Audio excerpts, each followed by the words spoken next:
Setelah ayah Aris di sini memastikan kalau anaknya tidak ada di rumah si Adit dan memastikan kalau selama 2 hari Haris menghilang dari rumah, Adit tidak pernah berkomunikasi, tidak ada interaksi dengan si Aris ini, ayah si Aris mengatakan kepada Adit, Dit, Bapak agak sedikit curiga lo ini dengan apa yang pernah Bapak ucapkan kemarin sama kamu. "Apa-apa?" tanya si Adit. Bapak curiga dengan gerak-geri Aris beberapa hari sebelum dia menghilang. Bapak takut kalau Aris ini nekat untuk melakukan tindakan bunuh diri. Pada suatu ketika, sosok si Aris menampakkan diri pas berdiri di hadapan Adit, tapi bukan dengan sosok penampakan pocong. Sosok yang dilihat Adit ini adalah perawakan Aris, seakan-akan Aris ini masih hidup. Sosok almarhum Aris yang berdiri tepat di hadapan Adit mengatakan, "Dit, kamu ndak pernah ngajak aku main lagi, Dit." Sambil sosok itu melambaikan tangannya seakan-akan memanggil Adit, "Sini, Dit. Sini, Dit. Sini." Bismillahirrahmanirrahim. Assalamualaikum warahmatullahi wabarakatuh. Kembali lagi bersama saya, Rio Wijaya, di sebuah kisah misteri.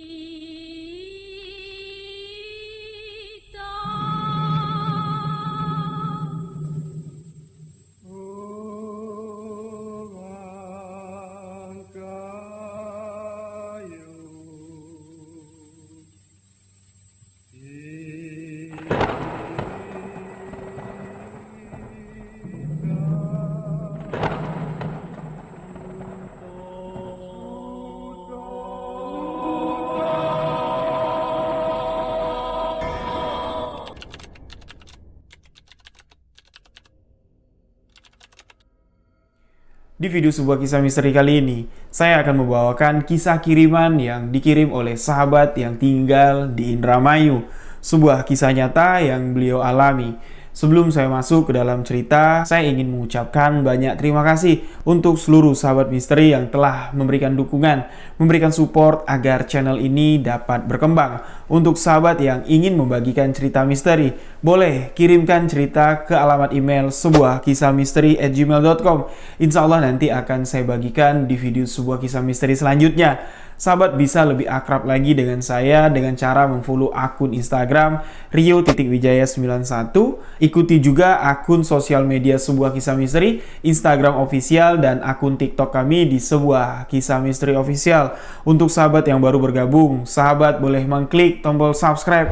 Jangan lupa aktifkan notifikasi loncengnya agar tidak ketinggalan video-video sebuah kisah misteri selanjutnya. Sahabat juga bisa membagikan setiap video sebuah kisah misteri ke akun sosial media sahabat-sahabat agar kami lebih semangat lagi untuk menyajikan kisah nyata sebuah kisah misteri dari seluruh Nusantara. Penasaran kisah apa yang dibagikan oleh sahabat dari Indramayu ini? Simak hanya di sebuah kisah misteri.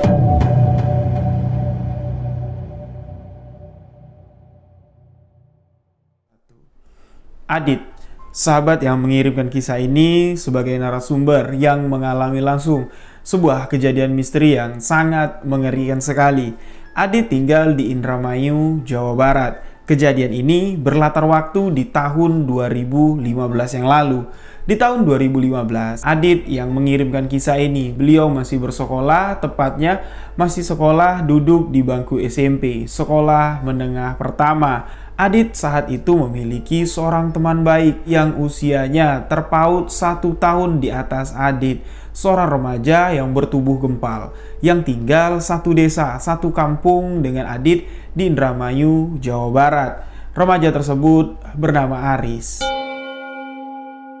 Menurut apa yang disampaikan Adit di dalam kisah yang telah dikirimkannya ini, Aris Sahabat baik dari si Adit ini berbeda dengan remaja-remaja teman-teman Adit yang lain. Adit mengatakan Aris ini anak yang spesial. Berbeda dengan teman-teman yang lain dalam tanda kutip. Aris memiliki sedikit keterbelakangan. Kalau bahasa yang ditulis oleh Adit, Aris ini anaknya kurang sleter bang. Kurang sliter maksudnya. Kadang nyambung, kadang enggak kalau diajak ngomong. Itulah spesialnya Aris di mata Adit. Aris berasal dari keluarga yang kurang mampu. Ibunya kerja di luar negeri sebagai TKW, sedangkan ayahnya Aris hanya bekerja sebagai buruh serabutan, kadang kerja, kadang nganggur, hanya mengandalkan kiriman dari ibunya si Aris. Kadang-kadang, kalau kiriman dari sang ibu ini macet, ayahnya Aris sering meminjam uang kepada kedua orang tuanya Adit dan meminjam ke tetangga-tetangga sekitar. Adit mengatakan kalau kedekatan Aris dan Adit ini sangatlah dekat sekali karena mereka tinggal satu kampung dan rumah Adit dan Aris ini tidak terlalu jauh. Mereka tetangga dekat. Mereka di sini sangat akrab, sering bermain bersama. Kalau ndak Aris yang main ke rumahnya Adit, Adit lah yang bermain ke rumahnya Aris. Namun kasihan kalau ketika Aris bermain ke rumahnya Adit, teman-temannya Adit sering membuli si Aris. Tapi Aris orangnya ndak emosian. Ketika dibully sama teman-temannya Adit, Aris sama sekali ndak marah. Malah di sini Adit yang merasa panas. Adit kesal dan sering membela Aris yang dibully oleh teman-temannya si Adit. Aris orangnya sangat baik sekali. Dan Adit mengatakan di sini, Aris ini anaknya yang introvert, anaknya tertutup dan susah sekali bergaul.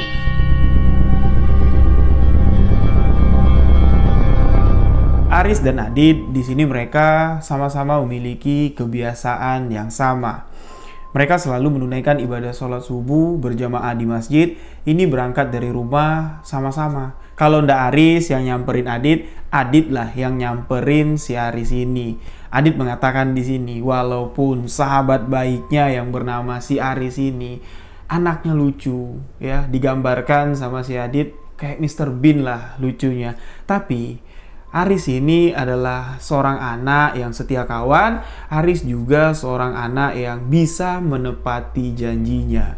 Kalau Adit mengatakan kepada Aris, Riz, subuh yo, jangan lupa bangun pagi-pagi, kita sholat subuh berjamaah. Dan kebiasaan dari Adit dan Aris, setelah menunaikan ibadah sholat subuh berjamaah di masjid, sepulangnya mereka ini sama-sama pergi untuk mencari nasi uduk untuk dijadikan sarapan di pagi hari itu. Nah, pada suatu hari Adit mendengar kalau Aris ini dibully lagi oleh teman-temannya yang lain.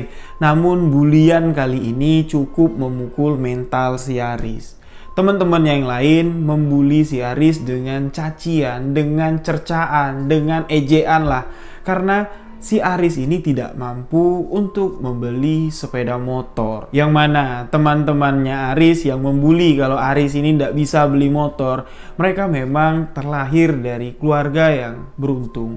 Mereka dapat membeli apa yang mereka inginkan. Berbeda dengan si Aris ini. Dengan polosnya, Aris yang tidak tahu keadaan perekonomian keluarganya gimana, Aris langsung pulang ke rumah, mengadukan kepada bapaknya, minta sama bapaknya, Pak, belikan aku motor, biar aku tidak diejek sama teman-temanku. Namun apalah daya ayahnya Aris, keadaan perekonomian yang pas-pasan.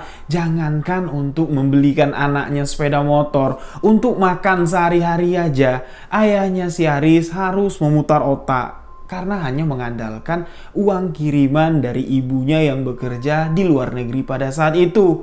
Di sini, ayahnya Aris tidak dapat mewujudkan permintaan sang anak untuk dibelikan sepeda motor. Setelah kejadian pada hari itu, Aris di sini tidak pernah keluar lagi. Dia lebih memutuskan untuk sering di rumah, mengurung diri di rumah lah intinya. Karena Aris ini takut mungkin kalau dia keluar rumah lagi, ketemu lagi sama anak-anak kemarin, Aris takut diejekin lagi, Aris takut dikatain lagi sama teman-teman yang lain. Makanya beliau lebih memutuskan untuk mengurung diri di rumah. Sampai-sampai Adit ini kasihan sekali dengan nasib yang dialami oleh sahabat baiknya. Adit tidak dapat berbuat banyak pada saat itu, hanya dapat menghibur Aris, datang ke rumah Aris, nengokin Aris. Dan pada saat Adit main ke rumahnya si Aris, ayah Aris di sini mengatakan kepada Adit, belakangan ini Aris berubah sekali, berubah 180 derajat. Dan aku melihat ada beberapa keanehan dari tingkah laku si Aris. Seakan-akan Aris ini ingin melakukan percobaan bunuh diri. Makanya Bapak tidak pernah jauh-jauh dari Aris. Bapak belakangan ini lebih banyak menghabiskan waktu untuk memperhatikan apa yang ingin dilakukan oleh Aris. Tepat dengan apa yang diucapkan oleh ayahnya Aris pada saat Adit main ke rumahnya Aris. Ketika Aris datang ke rumahnya Adit, Aris di sini melihat kalau Adit sedang duduk di atas loteng. Entah apa yang dilakukan Aris. Adit di sini bingung, loh.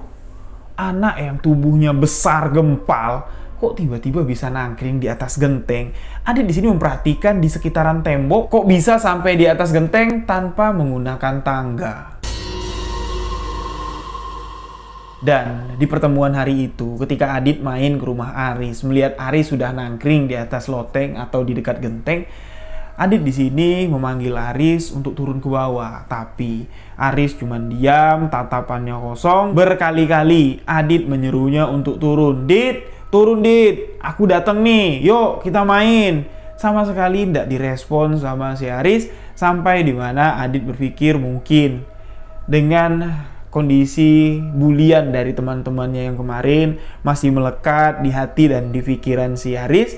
Dan Adit pun tahu di sini kekurangan atau ada yang berbeda lah ya dari anak-anak yang lain. Memang mental si Aris ini berbeda dengan anak-anak yang lain. Intinya seperti itu, tidak perlu saya jelaskan seperti apa.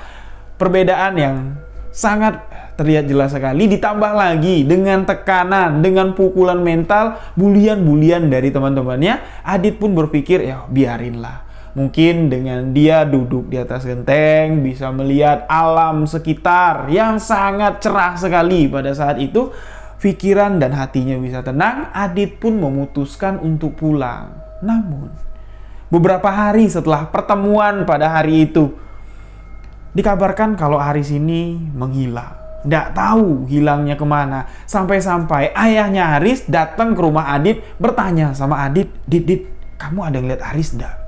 Loh, bukannya Aris di rumah? Kata si Adit, enggak. Udah 2 hari ini loh, aku kehilangan Aris. Adit mengatakan pertemuan Aris dan Adit yaitu di rumah kemarin Om. Setelah itu, aku tidak pernah lagi bertemu dengan Aris. Setelah ayah Aris di sini memastikan kalau anaknya tidak ada di rumah si Adit dan memastikan kalau selama 2 hari Aris menghilang dari rumah, Adit tidak pernah berkomunikasi, tidak ada interaksi dengan si Aris ini. Ayah si Aris mengatakan kepada Adit, Dit, Bapak agak sedikit curiga lo ini dengan apa yang pernah Bapak ucapkan kemarin sama kamu. Apa Pak? Tanya si Adit. Bapak curiga dengan gerak-geri Aris beberapa hari sebelum dia menghilang. Bapak takut kalau Aris ini nekat untuk melakukan tindakan bunuh diri. Sontak di sini Adit terkejut mendengar pemikiran yang barusan disampaikan oleh ayahnya Aris. Adit pun mencoba untuk menenangkan ayahnya Aris. Ya ndak mungkin lah Om. Mudah-mudahan ndak sampai terjadi hal yang seperti itu. Namun di sini sebuah fakta yang mengejutkan terungkap atas hilangnya Aris selama 2 hari belakangan ini. Ternyata apa yang difikirkan oleh ayahnya Aris memang benar-benar terjadi. Aris diketemukan ayahnya gantung diri di atas plafon rumahnya sendiri. Ketika plafon atas atap rumahnya dibuka, terlihat di situ jenazah Aris sudah tergantung. dengan seutas tali yang ditutupi oleh karung beras. Ketika melihat anaknya sudah tidak bernyawa, tergantung di atas plafon atap rumahnya, ayah Aris di sini syok, seakan-akan tidak dapat menerima kenyataan yang dilihatnya. Beliau pun di sini tidak sadarkan diri. Adit mendapat kabar kalau teman baiknya Aris yang 2 hari belakangan ini menghilang dikabarkan meninggal dunia dengan cara yang cukup tragis sekali, dengan cara menggantung diri di atas plafon rumah. Adit mendapat kabar sekitar jam 10 pagi di bulan Februari di tahun 2015 yang lalu. Pada saat itu Adit sedang berada di sekolahan. Setelah jam pelajaran selesai, setelah Adit pulang sekolah, Adit lantas di sini langsung bergegas untuk menuju ke rumah almarhum Aris untuk melihat apa yang diceritakan orang-orang kalau Aris meninggal dunia dengan cara gantung diri. Bener nggak? Ternyata setibanya Adit di rumah duka, beliau melihat jasad dari temannya sudah terbujur kaku. Ketika Adit mendekati jenazah almarhum sahabat baiknya ini, Adit sudah mencium aroma yang tidak sedap menyengat berasal dari tubuh yang sudah mulai membengkak, sekujur tubuh yang sudah mulai membiru. Aroma yang tidak sedap tersebut tercium sangat menyengat sekali. Adit pun di sini termenung. Beliau tidak habis pikir dengan apa yang sudah terjadi. Beliau sempat larut dalam kesedihan sambil otaknya berpikir keras. Kok kenapa, Aris? Kenapa sampai kamu nekat melakukan tindakan seperti ini? Kenapa?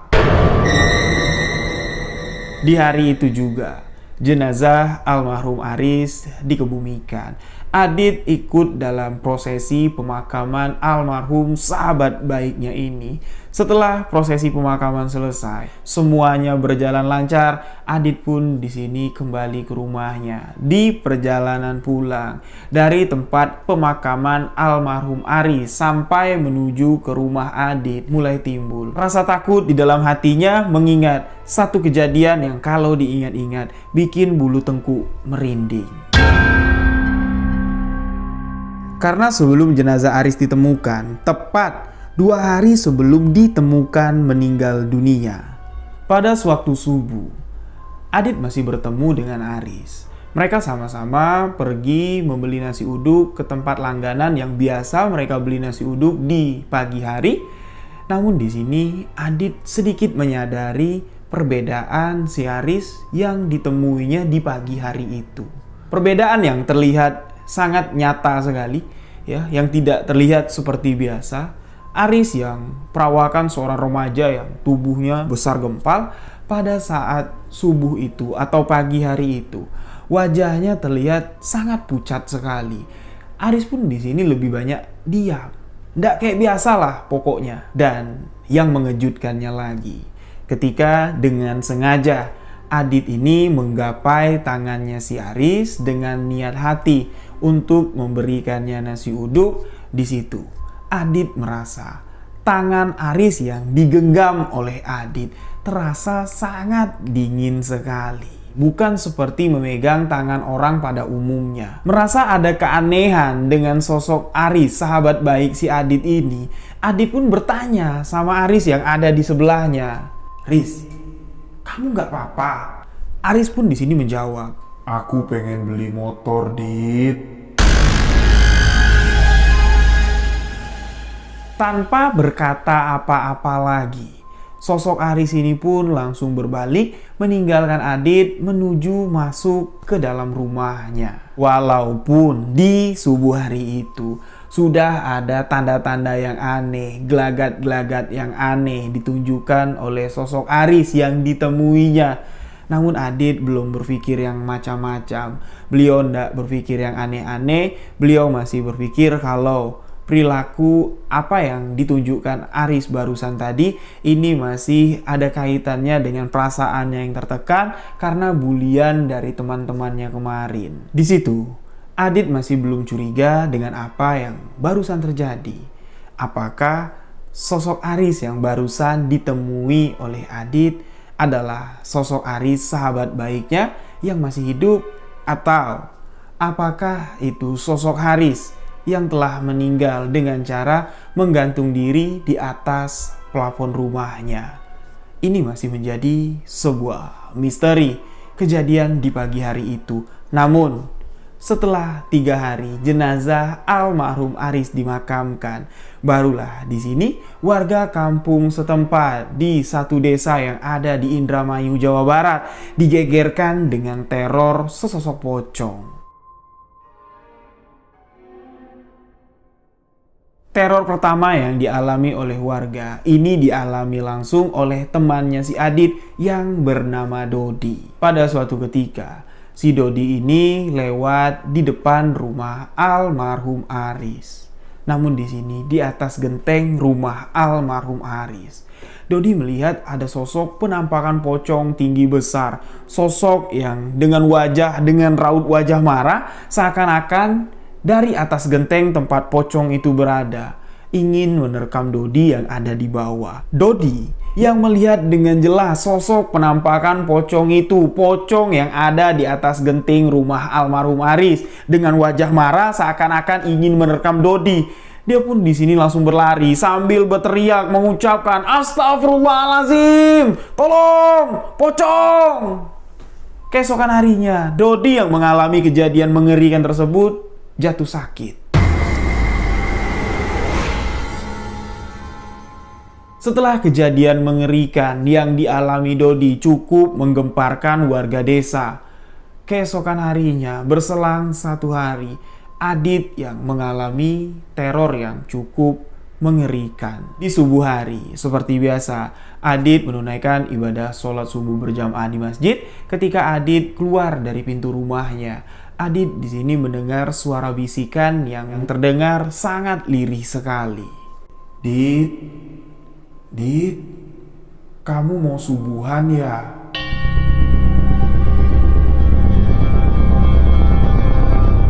Mendengar suara lirih tersebut, Adit pun di sini langsung menoleh ke belakang, melihat ke kiri ke kanan, namun tidak ada siapa-siapa yang ada di sekitar Adit, membuat Adit sangat ketakutan sekali. Dia pun langsung berlari menuju ke masjid, yang mana pada dasarnya Adit ini adalah orang yang sangat penakut sekali. Teror-teror dari almarhum Aris pun di sini kerap dialami oleh Adit. Sampai-sampai Adit ini stres sampai jatuh sakit. Seminggu Adit ini tidak masuk sekolah karena Adit harus dilarikan ke rumah sakit selama 1 minggu. Adit dirawat di rumah sakit. Adit menceritakan teror yang paling menakutkan yang sampai saat ini masih diingat jelas oleh Adit, dan teror itulah yang menyebabkan Adit semakin stres sampai-sampai dirawat di rumah sakit setelah mengalami kejadian yang berikut ini. Pada suatu ketika, sosok si Aris menampakkan diri pas berdiri di hadapan Adit, tapi bukan dengan sosok penampakan pocong. Sosok yang dilihat Adit ini adalah perawakan Aris, seakan-akan Aris ini masih hidup. Sosok almarhum Aris yang berdiri tepat di hadapan Adit mengatakan, "Dit, kamu ndak pernah ngajak aku main lagi, Dit?" Sambil sosok itu melambaikan tangannya seakan-akan memanggil Adit. "Sini, Dit. Sini, Dit. Sini." Adit yang berada tepat di hadapan sosok tersebut yang melambai-lambaikan tangannya seakan-akan memanggil Adit untuk mengajak bermain. Terlihat sangat jelas sekali, dan di sana pada saat kejadian itu Adit tidak seorang diri. Adit yang tengah berdiri pas di depan pintu rumahnya ini tidak seorang diri. Di ruang tamu di dalam rumah itu ada kedua orang tua Adit dan juga melihat penampakan tersebut. Apa yang dilihat Adit itu juga dilihat oleh orang tuanya. Sosok almarhum Aris pas berdiri di hadapan Adit dengan menyerukan kalimat yang sangat lirih sekali sambil melambai-lambaikan tangannya. Adit pun di sini berlari bersama kedua orang tuanya masuk ke dalam kamar sambil membacakan ayat-ayat suci Al-Quran. Nah, setelah mengalami kejadian yang sangat mengerikan itulah kondisi kesehatan Adit di sini semakin hari semakin drop. Kebayang terus kejadian yang mengerikan tersebut sampai-sampai Adit sakit, dilarikan ke rumah sakit, dirawat selama 1 minggu di rumah sakit. Nah, ada lagi nih kejadian yang dialami oleh temannya Adit yang bernama Surya. Pada suatu malam, Surya ini lewat di depan rumah almarhum Aris. Kejadiannya hampir sama dengan kejadian Dodi, tapi di sini sosok pocong yang ada di atas genteng rumah almarhum Aris tidak menunjukkan wajah seram seakan-akan ingin menerkam orang yang ada di bawah. Sosok itu hanya mengucapkan kalimat yang sangat lirih sekali, seakan-akan ingin menyampaikan sesuatu lah kepada Surya yang tepat lewat di depan rumah tersebut. Sosok pocong almarhum Aris di sini berucap dengan nada yang lirih didengar oleh Surya. Apa yang diucapkan sosok pocong tersebut cukup mengiris hati. Sosok itu mengatakan, "Aku pengen beli motor. Aku pengen beli motor." Itu yang diucapkan sosok yang dilihat Surya. Warga desa tempat tinggal Adit. Di sini bukan 1-2 orang yang mengalami kejadian misteri ketika mereka lewat di depan rumah almarhum Aris. Hampir semua warga yang melintas di depan rumah almarhum Aris, apalagi saat maghrib, pastilah mereka akan diganggu oleh sosok penampakan pocong Aris. Pocong itu selalu mengatakan, "Aku ingin beli motor. Aku ingin beli motor." Semenjak kejadian teror pocong tersebut, ayah dari almarhum Aris di sini menghilang dari desa tersebut. Rumah yang dimiliki oleh keluarga Aris di sini dijual, sedangkan ibu almarhum Aris lebih memilih masih menetap bekerja di luar negeri sebagai TKW. Dan rumah yang dijual ini dibelilah oleh seorang saudagar. Rumah itu diratakan, rumah itu dirobohkan. Sekarang rumah bekas almarhum Aris yang sudah dirobohkan, tanahnya itu dijadikan perkebunan semangka. Setelah ayah Aris ini menghilang, setelah rumahnya terjual, sampai saat ini tidak pernah lagi kelihatan ayahnya Aris balik ke kampung tersebut. Dan Adit di sini ingin menitipkan salam. Kalau saja ayah dari almarhum mendengarkan kisah ini, Adit mendoakan semoga ayah dari almarhum Aris sehat-sehat, ibunya juga yang berada di luar negeri, yang bekerja sebagai TKW, sehat-sehat, dan jangan lupa untuk kembali ke kampung halaman, ke Indramayu, Jawa Barat. Kisah teror pocong dari almarhum Aris, sahabat baik dari Adit, ini tidak lama berselang. Setelah rumah itu dijual, diratakan, dijadikan kebun semangka, sosok pocong itu sudah tidak pernah terlihat lagi. Marilah sama-sama di sini kita mendoakan almarhum yang sudah meninggal dunia. Walaupun almarhum meninggal dengan cara yang tanda kutip tidak baik, ya, memilih jalan untuk bunuh diri merupakan sebuah perbuatan yang tidak patut kita contoh. Kita doakan almarhum semoga tenang di alam sana. Semoga amal kebaikan almarhum dapat diterima oleh Allah Subhanahu wa Ta'ala. Dan kisah ini dikirimkan oleh Adit, seorang sahabat misteri yang berada di Indramayu, dikirimkan di bulan Februari tahun 2023 yang lalu. Yang mana di bulan Februari tahun 2023 ketika beliau mengirimkan kisah ini kepada saya, sebenarnya di sini Adit ingin mengenang 8 tahun kematian sahabat baiknya almarhum Aris. Aris semoga tenang di sisi Allah Subhanahu wa Ta'ala. Amin, amin, ya robbal alamin. Terima kasih untuk Adit yang telah mengirimkan kisah ini. Semoga sehat selalu. Salam untuk keluarga yang ada di Indramayu.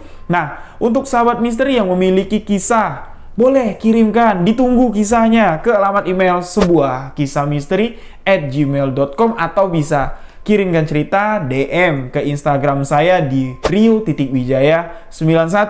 Khusus untuk Adit, mohon maaf Dit, kalau ceritanya tidak dapat saya sampaikan dengan maksimal, mungkin tidak sesuai dengan harapan Adit. Mohon maaf jika ada kurang dalam kalimat penyampaian, ada yang tidak berkenan dalam kalimat yang saya bawakan. Mohon maaf, dan inilah sebuah kisah misteri. Lebih baik menceritakan sebuah kisah misteri daripada menyembunyikan fakta di balik sebuah realita. Misteri tetaplah sebuah misteri. Saya Rio Wijaya mengucapkan wabillahi taufik wal hidayah. Wassalamualaikum warahmatullahi wabarakatuh. Salam sebuah kisah misteri.